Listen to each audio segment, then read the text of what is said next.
nós a terminar uma temporada de carnaval, nós estamos sumamente contentes com a bike repartição de saco e ainda não sabe se usa de saque.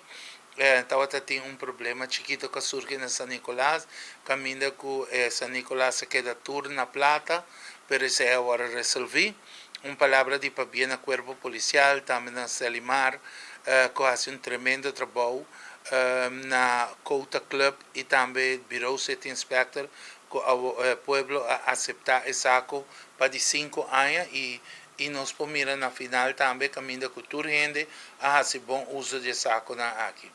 E agora que nós estamos tratando Semana Santa, nós estamos preparando já acaba para assim nós por repartir saco também riba beach na Jaruba e também nós o que manda é mensagem de vou acaba com não usa hobby plástico para motivo que plástico na aqui cai em la mar tá perigoso para nós parte marítimo.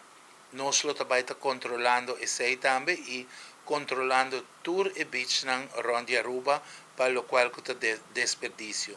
Selimar lo baitei para por recolher tudo lo qual que desperdício e o time de Bureau City Inspector também lo baitei ribacaia para repartir saco.